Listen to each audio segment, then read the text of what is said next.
Hello दोस्तों, एक बार आपका वापस से स्वागत है आपके अपने YouTube चैनल जिसका नाम है लर्न विद सुयोग में।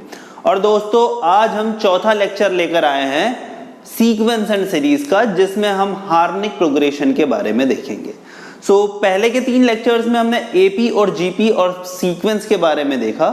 आज का लेक्चर जो रहेगा वो हार्मोनिक प्रोग्रेशन के बारे में रहेगा। अगर मैं एनसीईआरटी के हिसाब से बात करूं तो हार्मोनिक प्रोग्रेशन हमें नहीं दे रखा है, बट हाँ जेईई और जेईई एडवांस इन दोनों में हार्मोनिक प्रोग्रेशंस के क्वेश्चंस आए हैं और ये बड़ा ही सिंपल सा सीक्वेंस है। तो आज के लेक्चर में हम हार्मोनिक प्रोग्रेशन को कवर करने का ट्राई करेंगे। कुछ एएम, जीएम और एचएम की प्रॉपर्टीज देखेंगे और हम बस स्टार्टिंग करेंगे स्पेशल सीक्वेंस की। फिर आने वाले 2 से 3 लेक्चर्स जो हमारे हैं वो स्पेशल सीक्वेंस पे ही रहने वाले हैं। आइए दोस्तों, हम शुरू करते हैं और आप मेरे साथ साथ हेडिंग डालिए हार्मोनिक प्रोग्रेशंस। Harmonic progression. अभी हार्मोनिक प्रोग्रेशन क्या होता है? एपी तो हमने देख लिया, जीपी देख लिया, और ये तीसरा हमारा जो प्रोग्रेशन है, तीसरी हमारी जो सीक्वेंस है, इसे हम कहते हैं हार्मोनिक प्रोग्रेशन। अब दोस्तों, हार्मोनिक प्रोग्रेशन की अगर मैं बात करूं तो हार्मोनिक प्रोग्रेशन कुछ इस तरीके से होता है। अगर मान लो कि A1 A2, बहुत ही आसान भाषा में मैं आपको समझा रहा हूं, if A1 A2 A3 up to AN, ये मुझे दे रखा है कि ये HP पे है, ये अगर मेरे हार्मोनिक प्रोग्रेशन में है, तो इन सबका जो रेसिप्रोकल होगा, मतलब इन सबको 1 में आप लिख देंगे तो ये हो जाएगा एपी में अरिथमेटिक प्रोग्रेशन में, मतलब 1/A1, 1/A2, 1/A3, ऐसे करते हुए 1/AN तक जो भी मुझे मिलेगा वो किस में मिलेगा? वो एपी में मिलेगा, अरिथमेटिक प्रोग्रेशन में मिलेगा। ठीक है, तो ये मेरा होता है दोस्तों हार्मोनिक प्रोग्रेशन। ठीक है, बिल्कुल हमें इसी तरीके से समझना है। और मैं आपसे बोल रहा हूं कि कुछ भी इसके लिए आप प्रॉपर्टी याद मत रखो, आप बस इसी तरीके से सारी की सारी जो चीजें हैं वो करते रहो और आराम से सारे के सारे क्वेश्चन होंगे। ठीक है, अगर मैं मान लूं कि 3 टर्म्स है मेरे ए बी सी, अगर वो एचपी में है, if 3 terms A B C are in HP, तो देखो हम क्या लिख सकते हैं। अगर ए बी सी मेरे एचपी में है तो मैं ये कह सकता हूं कि 1/A, 1/B और 1/C किस में होंगे? एपी में होंगे। और 1/A, 1/B, 1/C मेरे एपी में होंगे, तो मैं लिख सकता हूं 2/B जो रहेगा it will be equal to 1/A plus 1/C, क्योंकि हमें पता है कि भाई K1, K2, K3 अगर एपी में होते हैं तो 2K2 is equal to K1 plus K3 होता है। तो इसे अगर दोस्तों हम सॉल्व करें तो देखो हमें क्या मिलेगा, एक रिलेशन मिलेगा 2/B is equal to A plus C upon AC। तो B हमारा हो जाएगा 2AC upon A plus C। ठीक है, तो ये हो गया। अब nth टर्म ऑफ HP अगर मैं बात करूं दोस्तों, तो nth टर्म ऑफ HP हमारा किस तरीके से हम निकाल सकते हैं? वेल, मैं आपको उसका भी एक एक्सप्लेनेशन दे देता हूं। nth टर्म ऑफ HP बड़ी आसानी से निकाल सकते हैं। nth टर्म ऑफ HP की अगर मैं बात करूं तो बस मैं वही मान रहा हूं दोस्तों कि अगर A1, A2, A3 मेरा HP में है तो 1/A1 plus 1/A2 plus 1/A3 up to 1/AN ये मेरा क्या किसमें होगा? HP में रहेगा। ठीक है, तो कॉमन डिफरेंस हम निकाल सकते हैं। कॉमन डिफरेंस क्या हो जाएगा? कॉमन डिफरेंस मेरा हो जाएगा 1/A2 माइनस 1/A1। ठीक है, और इसी तरीके से मुझे 1/AN निकालना है, तो 1/AN को मैं लिख सकता हूं फर्स्ट टर्म, दैट इज मेरा है 1/A1 plus n-1 into D, क्योंकि ये सारी की सारी चीजें किसमें है? एपी में है। इसको जब हम सॉल्व करेंगे दोस्तों, इसको आप सीधे के सीधे लिख सकते हो, ये डिवाइडेड बाय 1 है, तो आप इसको सीधे लिख सकते हो AN is equal to 1/A1, sorry 1/A1 plus n-1 D. तो आप इसको सीधे सीधे AN को इस तरीके से लिख सकते हो। दोस्तों, ये है एचपी में। इसके बाद बात करें अगर इसके सम की, तो वेल इसके सम का कोई भी ऐसा फॉर्मूला होता नहीं है और हमें इसके सम का फॉर्मूला देखने को भी नहीं मिलेगा। सो आप इतना नोट कीजिए दोस्तों, फिर हम एपी हार्मोनिक प्रोग्रेशन से रिलेटेड कुछ क्वेश्चंस जो है उसे देखेंगे। सो दोस्तों हम आगे बढ़ते हैं और हमें कुछ इस तरह से दे रखा है, कुछ क्वेश्चंस जो है वो हम करेंगे, आप भी मेरे साथ साथ कोशिश करेंगे। सो 3-4 क्वेश्चंस इसके हम लेंगे, ज़्यादा नहीं, उसके बाद हम आगे बढ़ेंगे। वैसे तो बस हमें पता होना चाहिए, अगर आ गया तो क्वेश्चन कुछ इस तरीके से है। The 8th and 14th term, the 8th and 14th term of HP, वो मुझे दे रखा है भैया क्या, 8th टर्म और 14th टर्म HP का दे रखा है 1/2 एंड 1/3 रिस्पेक्टिवली। तो मुझे इस तरह से दे रखा है 8th और 14th टर्म। क्या पूछा है मुझसे, find 20th and general term. तो ठीक है, find 20th and general term.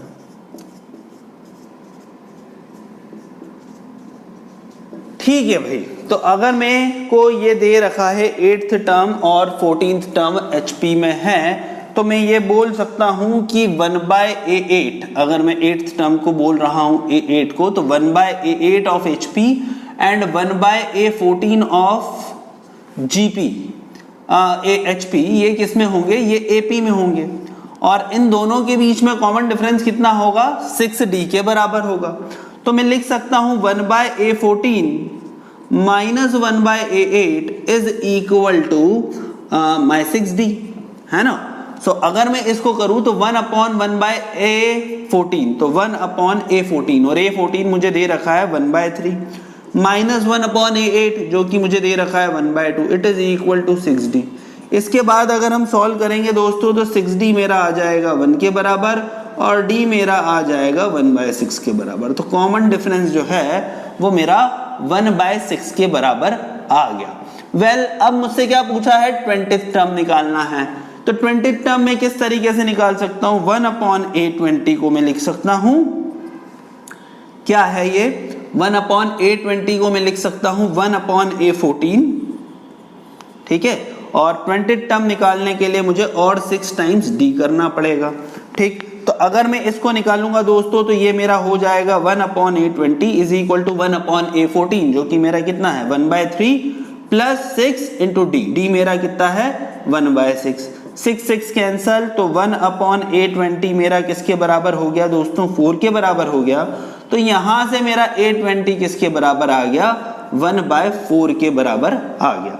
तो A20 की दोस्तों इस तरीके से मेरे पास जो वैल्यू आई वो किसके बराबर आई, 1/4 के बराबर आई। तो बड़ा आसान है, हमने कुछ भी नहीं सोचा, हमने तो बस इसे AP बना के डील कर लिया, ठीक है। अब अगर कोई मेरे से पूछे कि भाई इसका nth टर्म निकालो, तो nth टर्म भी निकाल लो यार, कोई बड़ी बात नहीं है।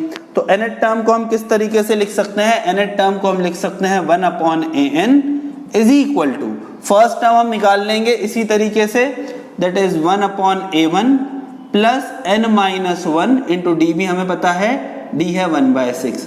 तो फर्स्ट टर्म भी आप निकाल सकते हो, A8 को A1 प्लस 1/A8 को आप लिख सकते हो 1/A1 प्लस 7D, इससे आपको टर्म मिल जाएगा और हम निकाल सकते हैं। यहाँ थोड़ी सी जगह बची है तो मैं यहाँ पर ही करने की कोशिश कर देता हूँ। 1/A8 को लिखा जा सकता है 1/A1 प्लस 7D, ठीक है। और 1/8 मेरा किसके बराबर है, 2 के बराबर है, तो 2 is equal to 1/A1 plus 7D, D मेरा है 1/6 के बराबर। तो 1/A1 मेरा किसके बराबर आ गया भैया, ये मेरा आ गया 2 माइनस 7/6, और 2 माइनस 7/6 क्या हो जाएगा, 1/A1 मेरा हो जाएगा 5/6, तो A1 मेरा हो जाएगा 6/5। तो A1 मेरा जो है वो 6/5 के बराबर आ गया। बात समझ में आई बच्चों? तो ये बड़ा आसान सा क्वेश्चन है, आप इसे नोट कीजिए, फिर हम बढ़ते हैं आगे।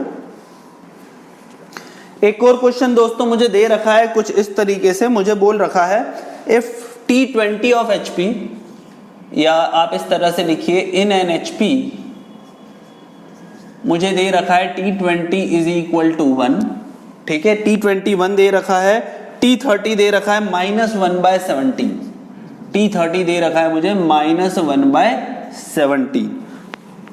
तो पूछा हुआ है find its largest term, find its largest term. ठीक है, तो ये मुझे क्वेश्चन है। तो देखो किस तरीके से करते हैं, मैं इसको भी कर देता हूं, ज्यादा मुश्किल बिल्कुल भी नहीं है। तो T20 मुझे ये दे रखा है, तो मैं ये बोल सकता हूं कि 1/A20 या 1/T20 जो है ये मेरा किसके बराबर हो जाएगा, it will be equal to my 1।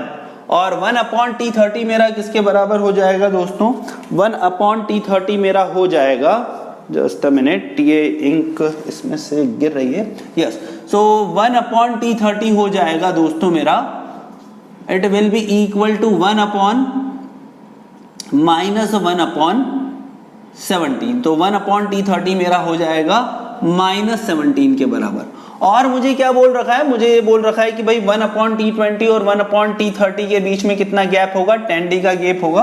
तो 1/T30 minus 1/T20 is equal to 10D।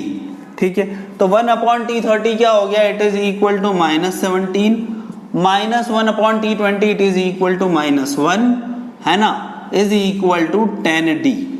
तो D मेरा किसके बराबर हो गया, -18/10, और -18/10 हो गया -9/5 के बराबर। ठीक है, अब -9/5 मेरा D आ गया। अगर मुझे इसी तरीके से 1/T1 निकालना है तो 1/T20 को दोस्तों लिखा जा सकता है 1/T1 प्लस 19D, और 1/T20 मेरा किसके बराबर दे रखा है, it is equal to 1 is equal to 1/T1 plus 19 into D। D मेरा किसके बराबर है, इट इज इक्वल टू -9/5। ठीक है, तो T1 मेरा क्या आ गया, T1 मेरा आ गया है चलो 1 इज इक्वल टू, तो T1 में अगर निकालू तो 1/T1 मेरा आ गया 1 माइनस 95/5 है, तो ये -19 दैट इज -171/5 है। इसको मैं इस तरह से फैलाऊंगा तो ये हो जाएगा 1/171/5, है ना। सो 1/T1 मेरा इस तरीके से आ जाएगा 176/5, और ये मेरा 1/T1 मेरा अगर 176/5 के बराबर आ गया तो मैं 1/Tn भी निकाल सकता हूं, it will be equal to 1/T1 plus n-1 into D। तो 1/Tn मुझे निकालना है, तो इन जनरल टर्म 1/Tn, और 1/T1 मेरा हो जाएगा किसके बराबर, 176/5 plus n-1 into D। D मेरा किसके बराबर हो जाएगा, it is equal to -9/5। Okay, तो 1/Tn मेरा किसके बराबर हो गया, सो दोस्तों 1/Tn मेरा हो गया 176 plus 9 that is 185 minus 9n/5। तो Tn मेरा किसके बराबर हो गया, Tn मेरा हो गया 5/185/-9n। अब उसमें पूछा है कि कौन सा टर्म लार्जेस्ट होगा। अब देखो दोस्तों, ये मेरा जनरल टर्म आ गया। अगर मुझे इसको लार्जेस्ट बनाना है तो इसका डिनोमिनेटर को छोटा से छोटा करना पड़ेगा, क्योंकि न्यूमरेटर तो इसमें कांस्टेंट दे रखा है, तो यहाँ पे मुझे इसके डिनोमिनेटर को छोटा से छोटा करना पड़ेगा। और इसके डिनोमिनेटर को अगर मैं छोटा करना चाहूंगा तो मैक्सिमम में n डाल सकता हूं 20। तो अगर मैंने maximum n is equal to 20 डाला तो Tn मेरा हो जाएगा 1 के बराबर, और यही जो रहेगा it will be my largest term. So hope दोस्तों आप लोगों को ये समझ में आया है। दो हमने बहुत ही बेसिक क्वेश्चन किए एचपी पे के, और आपने देखा कि एचपी कुछ भी नहीं है, बस इसके टर्म्स को रेसिप्रोकल करके इसे एपी बनाना है। बाकी ये बहुत आसान है, तो आप इसे नोट कीजिए दोस्तों, फिर हम आगे बढ़ेंगे। अब दोस्तों हम बढ़ते हैं इसी के अगले टॉपिक की तरफ, और इसमें हम देखेंगे कि जिस तरीके से हमने अरिथमेटिक प्रोग्रेशन एपी और जीपी में हमने एम और जीएम डाले थे, अरिथमेटिक मीन्स और ज्योमेट्रिक मीन्स, इसमें भी हम हार्मोनिक मीन्स बड़ी आसानी से डाल सकते हैं। ठीक है, सो उस चीज को हम देखते हैं, और आप इसमें हेडिंग भी डाल दीजिए, harmonic means between two numbers. ठीक है, so harmonic means between two numbers, तो मैं उसको भी थोड़ा सा एक्सप्लेन कर देता हूँ। अब हालांकि उसको वैसे के वैसे ही करना है, बट ठीक है, इसको डिराइव कर लेते हैं। Harmonic means between two numbers. अब हार्मोनिक मीन हमें निकालना है दोस्तों दो नंबर्स के बीच में, तो किस तरीके से निकालेंगे हम हार्मोनिक मीन। जैसे मान लो 1/a या मान लो ए और बी है, ए और बी है, और इसके बीच में मुझे मान लो n हार्मोनिक मीन्स इंसर्ट करने हैं, H1, H2, H3 up to Hn। तो अगर मैंने इसमें n हार्मोनिक मीन्स इंसर्ट करना है तो मैं लिख सकता हूं कि 1 upon A, 1 upon H1, 1 upon H2, ऐसे 1 अपॉन Hn और 1 अपॉन B। ये सारे के सारे किस में होने चाहिए दोस्तों? ये होने चाहिए मेरे AP में, अगर ये मेरे HP में है तो देखो मैं इसमें कॉमन डिफरेंस निकाल सकता हूं। कॉमन डिफरेंस कैसे निकालूंगा? First term, second term, third term, n मेरा हो जाएगा n+1 टर्म, और b जो मेरा हो जाएगा वो मेरा हो जाएगा n+2 टर्म। तो 1 अपॉन b किसके बराबर है? 1 upon b is equal to 1 upon a, जो कि मेरा फर्स्ट टर्म है, प्लस ये मेरा n+2 टर्म था, तो इसको मैं लिख सकता हूं n+2 - 1, that is n+1 into d। ठीक है, तो n+1 इंटू डी मेरा किसके बराबर हो गया? n+1 इंटू डी मेरा हो गया 1/b - 1/a। तो d मेरा जो हो गया वो हो गया a - b upon ab into n+1। तो ये मेरा d हो गया दोस्तों। अब मुझे h1 को इंसर्ट करना है, तो 1 अपॉन h1 को यार मैं सीधे सीधे लिख दूंगा 1 upon a plus b। 1 upon h2 को मैं सीधे सीधे लिख दूंगा 1 upon a plus 2d and so on. और इस तरीके से मैं मेरे हार्मोनिक मीन्स जो है उसे इंसर्ट कर सकता हूं। तो देखो दोस्तों अपने कितना आसान है, इस पे भी एक क्वेश्चन हम कर लेते हैं। तो क्वेश्चन जो मुझे दे रखा है, क्वेश्चन हार्मोनिक मीन पे जो मुझे एक दे रखा है, यस इस तरीके का एक क्वेश्चन दे रखा है। So question is like that कि इंसर्ट 4 HMs, इंसर्ट 4 HM मतलब हार्मोनिक मीन, और किसके बीच में? Between 2/3 and 2/13, between 2/3 and 2/13। तो 2/3 और 2/13 के बीच में हमें 4 हार्मोनिक मीन को इंसर्ट करना है। कर देते हैं भाई। ये अगर 2/3 और 2/13 मेरा HM में है तो मैं मान लेता हूं कि चलो ये 2/3 हो गया, फिर मेरा H1, H2, H3, H4 और 2/13 ये मेरे हो जाएंगे HP पे। इसका मैंने उल्टा कर दिया तो 3/2, 1/H1, 1/H2, 1/H3, 1/H4 और 13/2 ये मेरे हो जाएंगे AP में। तो ये कौन सा टर्म आ जाएगा? 1, 4, 5 और 6th टर्म आ जाएगा मेरा 13/2। तो मैं 13/2 को क्या लिख सकता हूं? 13/2 is equal to 3/2 plus 5d। ठीक है, तो 5d मेरा किसके बराबर हो गया? That is 10/2 which is equal to 5। तो d मेरा किसके बराबर हो गया? d मेरा हो गया 1 के बराबर। अगर मेरा d 1 के बराबर हुआ दोस्तों, तो फिर यार अब आप 1 अपॉन h1 निकाल सकते हो। कैसे निकाल सकते हो? 1 upon h1 is equal to 3/2 plus 1। तो ये कितना हो जाएगा? 5/2। तो 1 अपॉन h1 मेरा हो गया 5/2, तो h1 मेरा हो गया 2/5। ठीक, इसी तरीके से आपको 1 अपॉन h2 निकालना है, तो ये हो जाएगा 3/2 प्लस 2d। तो ये हो गया, तो h2 मेरा हो गया 2/7। इसी तरीके से h3 हमारा हो जाएगा 2/9 और h4 हमारा हो जाएगा 2/11। तो इस तरीके से हमने 4 हार्मोनिक मीन्स भी इंसर्ट कर दिए। तो देखो दोस्तों हार्मोनिक प्रोग्रेशन ऐसा ही है, इतना ही है। इसमें अच्छी बात यह है सम का कोई भी फॉर्मूला अभी तक बना नहीं है, क्योंकि सम को इसे निकालने के लिए काफी ये हमारे आउट ऑफ स्कोप है। हमें बस nth टर्म का ध्यान रखना है और टर्म्स निकालते आने चाहिए, हार्मोनिक मीन इंसर्ट करना आना चाहिए, इतना हमारे लिए इनफ है ना। सो आप इसे नोट कीजिए, फिर हम बढ़ेंगे आगे। तो दोस्तों बढ़ते हैं आगे। अभी तक हमने AP, GP, HP देख लिया है। HP हम इतना ही रखते हैं, इतना अपने को पता होना चाहिए। जो मैंने क्वेश्चंस करवाए अगर आपको उतने भी करते आ गए तो इट इज इनफ, उससे ज्यादा हमारे JEE मेंस में नहीं आने वाला।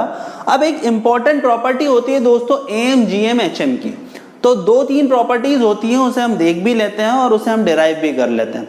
इसको मैं इसके क्वेश्चंस अभी तो नहीं करवाऊंगा, अभी बहुत बेसिक लेवल के क्वेश्चंस करवाऊंगा, पर एक बार जब हमारा स्पेशल सीरीज खत्म होगा तो 2 लेक्चर या 1 लेक्चर में इसी पे डेडिकेट करूंगा AM, GM, HM के। क्वेश्चंस पे। अब एएम जीएम एचएम के क्वेश्चंस इतने ट्रिकी और इतने जबरदस्त होते हैं कि हमें करने में बस मजा आ जाता है ना। सो अब आप इसके लिए आगे बढ़ते हैं और आप प्रॉपर्टी लिखिए, properties of AM GM and HM of two positive numbers. ठीक है, तो properties of AM GM HM आप हेडिंग डाल दीजिए, properties of AM GM and HM. ठीक है, arithmetic mean, geometric mean and harmonic mean, इसकी प्रॉपर्टी आप लोगों को अपने को समझना है। तो देखो यार दोस्तों, पहले तो मैं ये बता देता हूं कि नंबर्स अगर मान लो a और b है, if a and b are two numbers, ठीक है, अगर मान लेते हैं a और b दो नंबर्स हैं, तो a मेरा क्या हो जाएगा, am मेरा सिंपली हो जाएगा a plus B by two, gm मेरा क्या हो जाएगा, gm मेरा हो जाएगा under root of A B, हमने निकाल चुके हैं ये सारी चीज, है ना। और hm मेरा क्या हो जाएगा, hm मेरा हो जाएगा 2ab upon a plus B. ठीक है, तो ये हमारा क्या हो गया, प्रॉपर्टीज हो गई। a और b अगर दो नंबर है तो am gm hm इस तरह से। अब प्रॉपर्टी 1 जो है भैया वो कुछ इस तरह से है, जिसमें हम बोलते हैं कि हमारा am is always greater than equal to gm and gm is always greater than equal to hm। ठीक है, अब इसको हमें प्रूफ करना है तो प्रूफ भी कर सकते हैं, पर अपने को ध्यान में रखना है बहुत इंपॉर्टेंट प्रॉपर्टी, कई सारे क्वेश्चन सिर्फ इसी की मदद से सॉल्व होते हैं, मैं आपको बताऊंगा आगे। तो प्रॉपर्टी प्रूफ भी हम अगर देखना चाहे तो किस तरह से देखेंगे, am मेरा है a plus B by two और मेरा gm किसके बराबर है, रूट ए बी। अब क्योंकि ये दोनों के दोनों मेरे पॉजिटिव नंबर है तो कुछ सोचना ही नहीं है यहाँ पे इनइक्वालिटी के बारे में, मतलब माइनस का कोई लोचा ही नहीं है। तो इसको हम किस तरह से लिख सकते हैं, a plus B by two minus root A B, ये ग्रेटर देन इक्वल टू 0 है क्या, ये हमें प्रूफ कर देना है। ठीक है, तो अगर मैं इसको लिखूं तो इसको देखो, न्यूमरेटर को मैं इस तरह से लिख सकता हूं, a plus B minus root two root A B upon two should be greater than equal to 0। ठीक है, और उसके बाद हम इसको लिख सकते हैं under root of a minus under root of b का whole square upon two should be greater than equal to 0। तो ये मेरी am की प्रॉपर्टी हो गई, am greater than equal to gm मैंने प्रूफ कर दिया, क्योंकि देखो ये हमेशा ट्रू रहेगा, अगर मैं किसी का भी होल स्क्वायर करूंगा तो हमेशा पॉजिटिव रहेगा और डिवाइड बाय 2 हमेशा ग्रेटर देन इक्वल टू 0 रहेगा। तो ये मैंने am greater than equal to gm proof कर दिया।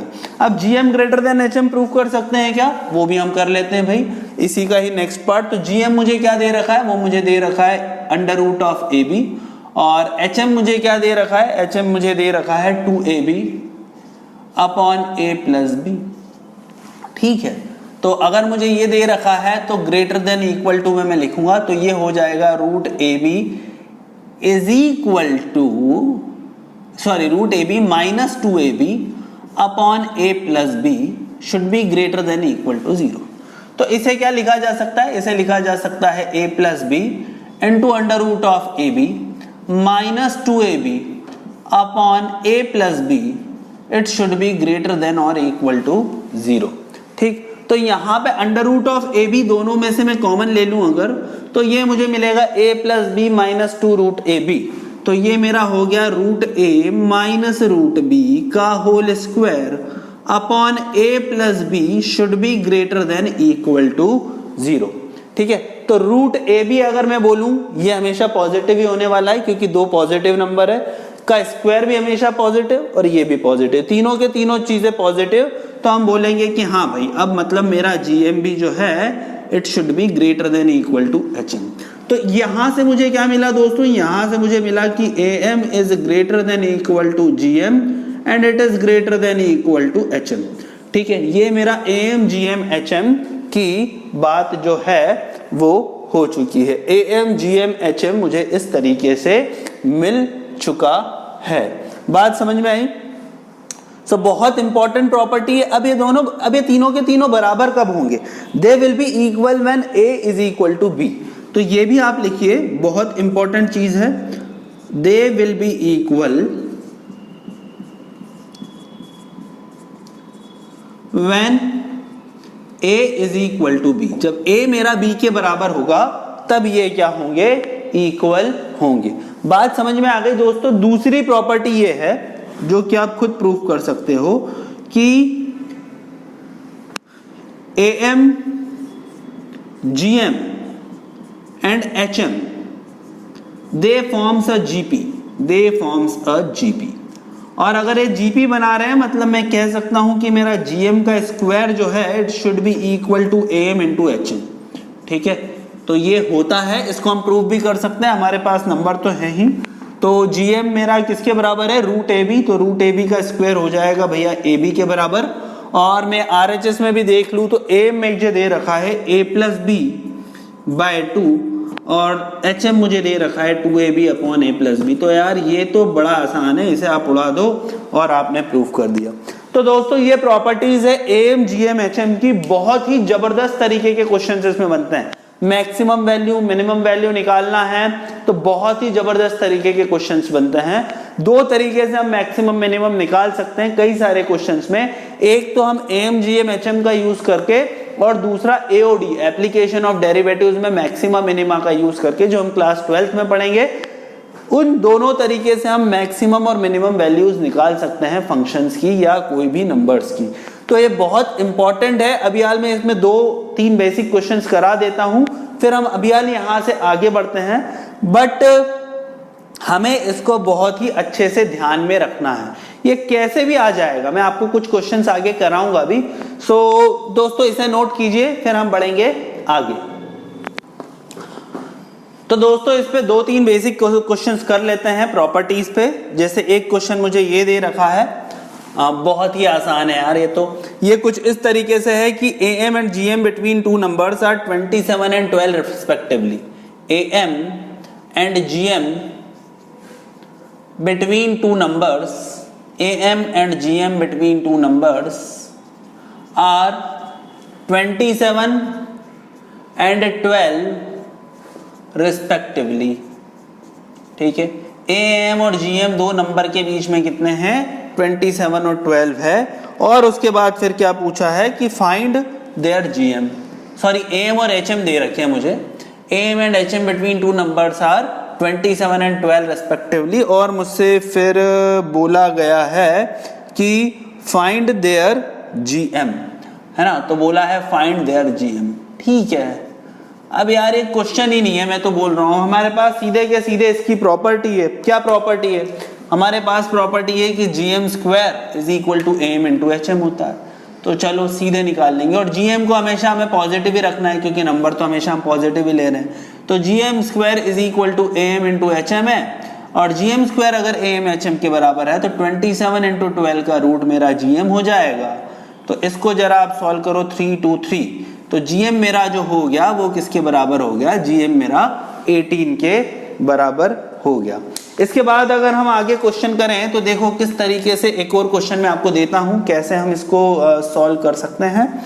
सो क्वेश्चन कुछ इस तरह से है, if the AM between two numbers, if the AM between two numbers, if the AM between two numbers exceeds their GM, if the AM between two numbers exceeds their GM by 2, if the AM between two numbers exceed their GM by 2 and GM exceeds their HM and GM exceeds their HM by 8 upon 5, then find the numbers, then find the numbers। ठीक है, ठीक, तो दो number है उनके बीच में बोल रखा है कि AM between two numbers exceed their GM by 2 and GM exceed their HM by 8 by 5। तो हमें नंबर्स इसके निकालने हैं। तो किस तरीके से हम कर सकते हैं जरा हम देख लेते हैं। AM between two numbers exceeds their GM by 2, तो जो जो भी डेटा दे रखा है, let two numbers be A and B। सबसे पहले दो नंबर हम मान लेते हैं A और B है, let two numbers be A and B। अगर दो नंबर्स मेरे A और B के बराबर है तो मैं इसको क्या लिख सकता हूं, मैं लिख सकता हूं A minus B, sorry A minus B तो नहीं, yes am minus gm it is equal to 2 and gm minus hm is equal to what 8/5 और एक और मेरे पास इक्वेशन है that is gm is equal to am into hm। ठीक है, तो ये मेरे पास भी एक और चीज है। तो देखो मैं इसी की मदद से सबसे पहले g निकाल लेता हूं। अगर मैंने gm निकाल लिया तो मेरा am निकल जाएगा और am और gm निकल गए तो मेरे नंबर निकल जाएंगे। ठीक है, तो मैं अगर इसको देखूं तो g स्क्वायर को मैं लिख सकता हूं that is gm square is equal to am को किस तरीके से लिखा जा सकता है, am को लिखा जा सकता है 2 प्लस gm, इसे मैंने लिख दिया 2 प्लस gm के बराबर। और इसी तरीके से मैं hm को क्या लिख सकता हूं, hm को लिख सकता हूं मैं gm माइनस 8/5। ठीक है, सो चलो भाई बढ़िया है। अब इसको हम जरा सॉल्व कर लेते हैं। तो ये मेरा हो जाएगा g स्क्वायर, अब से मैं gm को g ही लिखूंगा, तो ये मेरा हो जाएगा 2g माइनस 16/5 है ना, 2g minus 16/5 plus g square minus 8/5 gm है ना, ये g। ठीक है, तो ये g स्क्वायर से g स्क्वायर मेरा गया और 2g minus 8/5g minus 16/5 is equal to 0 आ गया। तो 2g minus 8/5g minus 16/5 should be equal to 0। तो ये 10 माइनस 8 ये क्या हो गया 2/5g should be equal to 16/5, 5 से 5 गया तो 2g मेरा 16 के बराबर आ गया और g मेरा आ गया 8 के बराबर। अगर दोस्तों मेरा g 8 के बराबर है तो am आ गया मेरा 2 के बराबर, ओ सॉरी am मेरा आ गया 10 के बराबर है ना, और am मेरा 10 के बराबर आ गया। इसके बाद तो आप कर सकते हो यार, a प्लस बी बाय 2 मेरा 10 है तो a प्लस बी मेरा हो जाएगा 20 और under root of A B जो मेरा है वो मेरा है किसके बराबर, under root of A B मेरा है 8 के बराबर। तो सीधे सीधे जब आप इसे सॉल्व करोगे तो a आ जाएगा आपको 16 और b आपको मिल जाएगा 4। तो 4 16 या 16 4 जो भी आपको लेना है वो आपको मिल जाएगा। तो ये दो नंबर्स हमारे होंगे। सो दोस्तों ये हमारे क्वेश्चंस थे कुछ हार्मोनिक मीन्स पे और हार्मोनिक प्रोग्रेशन पे और properties of HM AM GM HM पे। तो ये वाला पोर्शन आप नोट कीजिए। उसके बाद आज के लेक्चर में हमें थोड़ा सा आपको अरिथमेटिक ज्योमेट्रिक सीरीज बता रहा हूं, हम बस उसमें स्पेशल सीरीज में जस्ट स्टार्ट कर रहे हैं और आने वाले लेक्चर्स में हम स्पेशल सीरीज पर ही क्वेश्चंस जो हैं वो करेंगे। सो आप इसे नोट कीजिए दोस्तों, उसके बाद फिर हम बढ़ेंगे आगे। सो दोस्तों हम बढ़ते हैं आगे और ये सबसे ज्यादा मोस्ट इंपॉर्टेंट पार्ट की तरफ हम बढ़ रहे हैं सीक्वेंस एंड सीरीज के।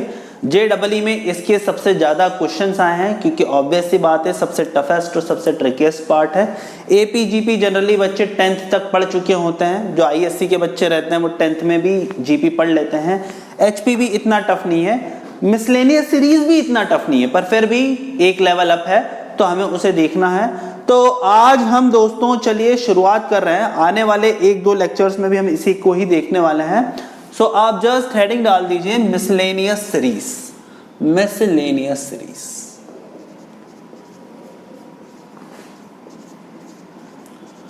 मिसलेनियस सीरीज, ठीक है।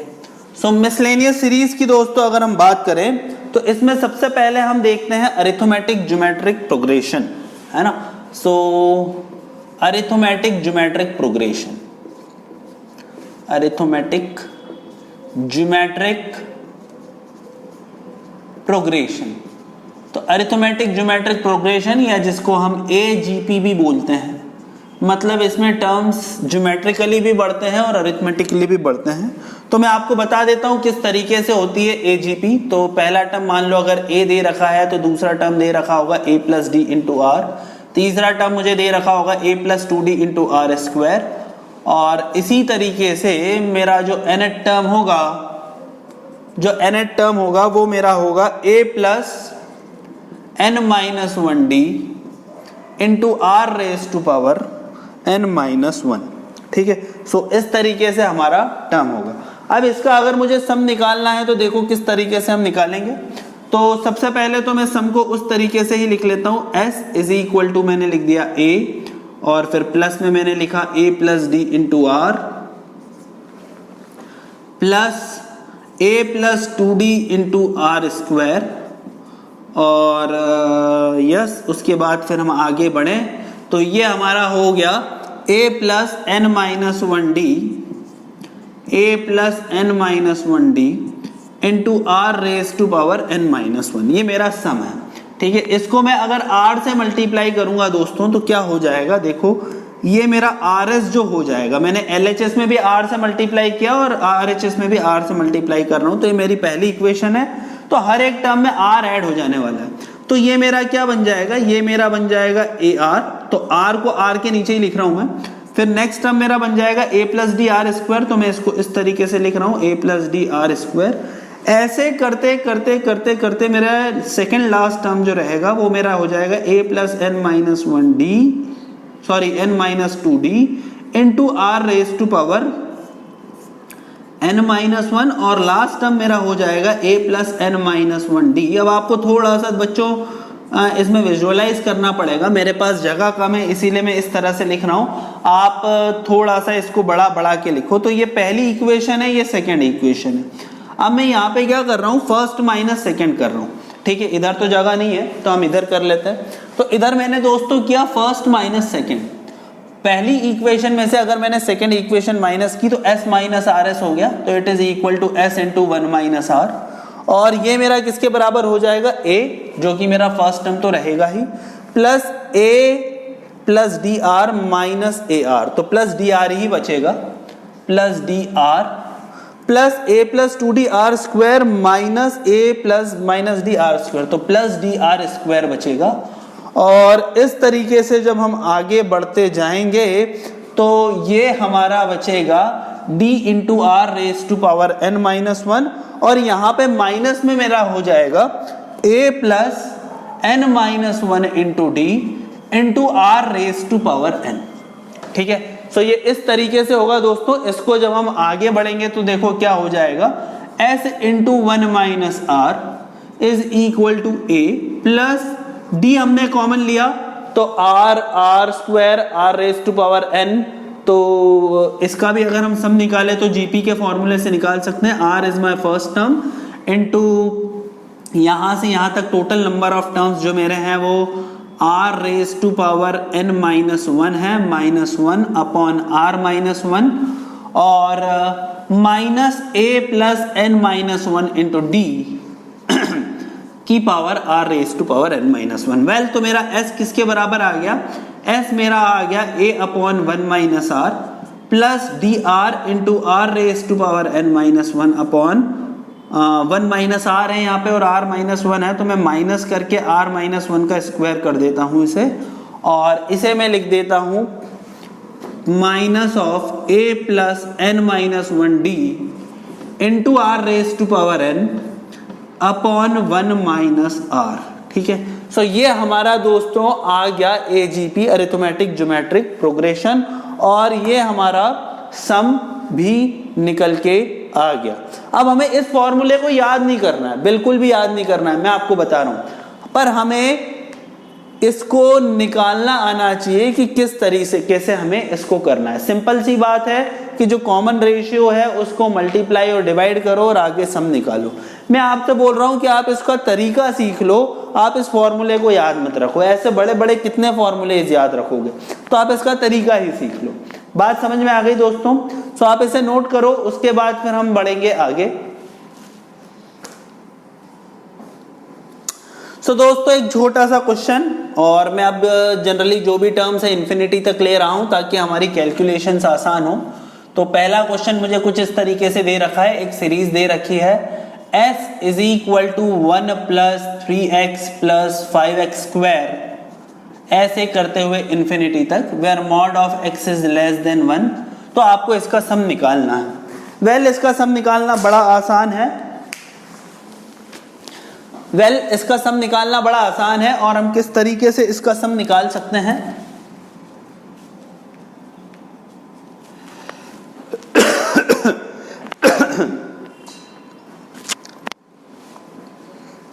तो दोस्तों हमें ये वाला सम दे रखा है s is equal to 1 plus 3x plus 5x square up to infinity, की यहाँ पे मॉड x लेस देन 1 दे रखा है और मुझसे बोल रखा है इसका आपको सम अप टू इन्फिनिटी निकालना।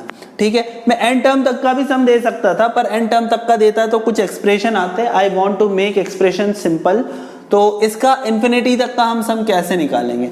आप इसको देख के समझ गए होंगे कि ये एक AGP है, that is arithmetic geometric progression है।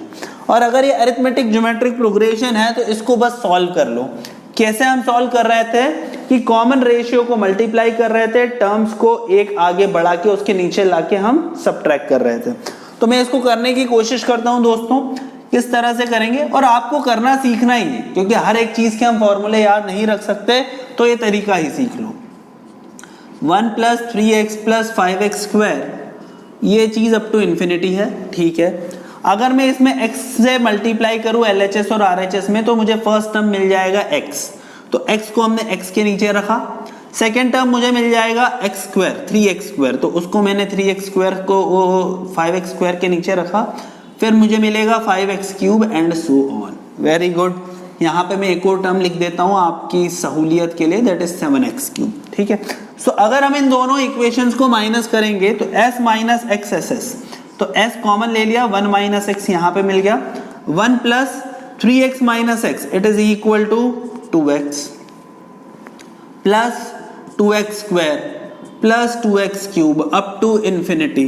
तो s इंटू 1 माइनस एक्स मेरा किसके बराबर हो गया, it is equal to 1 plus a over 1 minus r। तो फर्स्ट टर्म मेरा हो जाएगा 2x अपॉन कॉमन रेशियो मेरा हो जाएगा 1 माइनस एक्स। सो s मेरा हो जाएगा 1 upon 1 minus x plus 2x upon 1 minus x का होल स्क्वायर। सो ये मेरा sum up to infinite terms आ गया। वेल अगर n टर्म्स का भी सम पूछा होता तो आप आसानी से निकाल लेते। तो देखो फॉर्मूला हमें याद नहीं रखना है, बस तरीका सीखना है। और आपको वो फॉर्मूला याद रखना है तो मैं बोलूँगा यार मुझे तो ऐसे बड़े बड़े फॉर्मूले से बड़ा डर लगता है, मुझसे याद भी नहीं रहते हैं। सो तरीका बेस्ट यही है कि अपन तरीका सीख लें, है ना। सो आप इसे नोट करो दोस्तों, और इसी तरीके से अगला क्वेश्चन है, जरा वीडियो पॉज करके आप इसे सॉल्व करने की भी कोशिश करो। सो अगला क्वेश्चन हमें कुछ इस तरह से दे रखा है। सो सम आपको दे रखा है 1 plus 4/5 plus 7/5 square up to infinity. तो आपको इसका सम निकालना है, तो जरा आप वीडियो पॉज करके इसका सम निकालने की कोशिश कीजिए। सो दोस्तों करते हैं हम इस क्वेश्चन को। यहाँ पे आप देख सकते हो कि कॉमन डिफरेंस आपको 3 दिख रहा है और कॉमन रेशियो 5 दिख रहा है। तो मैं s/5 से इसको मल्टीप्लाई कर देता हूँ। तो पहले तो मैं एक बार समी सीरीज ही लिख देता हूँ वापस आप लोगों के लिए। 1 प्लस 4/5 प्लस 7/5 स्क्वायर, ये वाली चीज़ हमारी इन्फिनिटी तक जा रही है। इसको मैंने 1/5 से डिवाइड किया तो 1/5s मेरा किसके बराबर हो जाएगा, 1/5 plus 4/5 square plus 7/5 cube, 10/5 cube हो गया, और ये हमने इन्फिनिटी तक किया। तो इसको जब हम माइनस करेंगे दोस्तों तो s माइनस 1/5s ये किसके बराबर हो जाएगा, it is equal to 4s/5 and it is equal to 1 plus 3/5 plus 3/5 square up to infinity. ठीक है, तो 4s/5 किसके बराबर हो जाएगा, जरा हम इसको सॉल्व कर लेते हैं। 1 plus first term is a 3/5, common ratio is 1/5, तो ये हो गया 4/5 अपॉन 3/5 अपॉन 4/5। तो 4s/5 दोस्तों मेरा हो गया 1 प्लस 3/4 के बराबर। तो 4s/5 इज इक्वल टू हो गया हमारा 7/4, और इस तरीके से दोस्तों मेरे s की वैल्यू आ गई 35/16। ठीक है, तो इस तरीके से भी आप इसे सॉल्व कर सकते हो। ठीक है, सो दोस्तों आप इसे नोट करो। फिर मैं एक फाइनल क्वेश्चन दे रहा हूं, और फिर आज के जो क्वेश्चंस जो हैं हमारे वो भी मैं आपको दूंगा, और फिर हम इस लेक्चर को खत्म करेंगे। तो बच्चों आज के लेक्चर का फाइनल क्वेश्चन आप लिखिए मेरे साथ साथ, और वीडियो पॉज करके जरा सॉल्व करने की कोशिश भी कीजिए। कुछ इस तरीके से है question, 1 square plus 2 square x plus 3 square x square up to infinity. तो ये मुझे सम दे रखा है। सो इसे अगर हमें सॉल्व करना है तो किस तरीके से करना है? सो एस हमारा हो गया 1 plus 2 square x plus 3 square x square up to infinity, और इसको मैंने x से अगर मल्टीप्लाई किया तो x टाइम्स s मेरा हो जाएगा 1 स्क्वायर एक्स, जिसको मैं इसके नीचे लिख देता हूँ भैया, 1 square x plus 2 square x square up to infinity. तो ये मेरा क्या हो गया? अगर हम इसको माइनस करेंगे तो ये हमारा हो गया s into 1 minus x is equal to 1 plus 3x plus 5x square plus 7x cube up to infinity. ठीक है, अब इसको आपको दोस्तों वापस से सॉल्व करना। अब आपको AGP मिली है तो इसको आप इस तरह से लिख दीजिए, s into 1 minus x multiply by x is equal to x plus 3x square plus 5x cube, इस तरह से हो जाएगा। तो इसे आप लिख दीजिए x plus 3x square plus 5x cube up to infinity. So दोनों को जब हम माइनस करेंगे दोस्तों तो देखो हमें क्या मिलेगा, हमें मिलेगा s into 1 minus x into 1 minus x and it is equal to 1 plus 2x square up to infinity. So ये मेरा हो गया s इंटू 1 माइनस एक्स का whole square is equal to 1 plus first term that is 2x और common ratio that is equal to 1 minus x.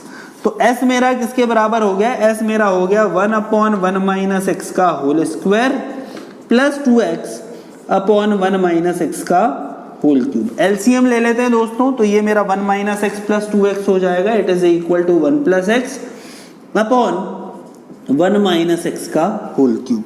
सो ये मेरा सम आ चुका है। सो इसी के साथ दोस्तों ये लेक्चर हम खत्म करते हैं। मैं जाते जाते 2 क्वेश्चन आपको दे रहा हूं, इसके आंसर्स जो है वो आपको कमेंट बॉक्स में लिख के बताने हैं हर बार की तरह। सो क्वेश्चन बड़े सिंपल है। क्वेश्चन इस तरह से है।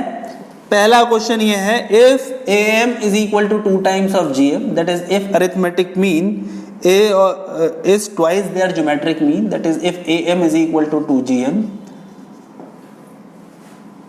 then find a by b, where a and b are the numbers, then find a and b, a by b, है ना। if am gm a और b आपके जो है वो numbers है, so if the am and gm between two numbers a and b are such that am is equal to 2gm, so you have to find the ratio of numbers that is a by b। और दूसरा question दोस्तों कुछ इस तरीके से है, इसे भी आपको कमेंट बॉक्स में लिखना है। if the first two terms of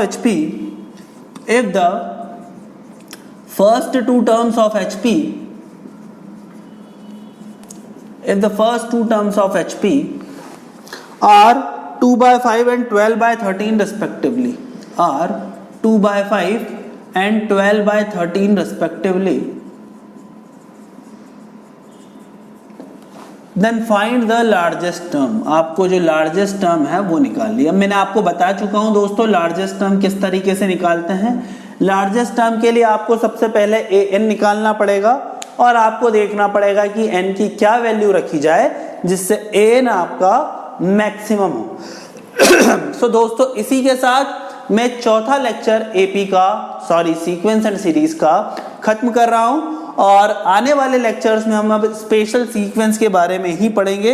ये आज मैंने एजीपी जस्ट बताया है, अब हम समेशन ऑपरेटर्स और दूसरी चीजें आने वाले 2 लेक्चर्स में देखेंगे। सो इतना रखते हैं दोस्तों आज के लिए, फिर हम मिलेंगे नेक्स्ट क्लास में। Thank you very much.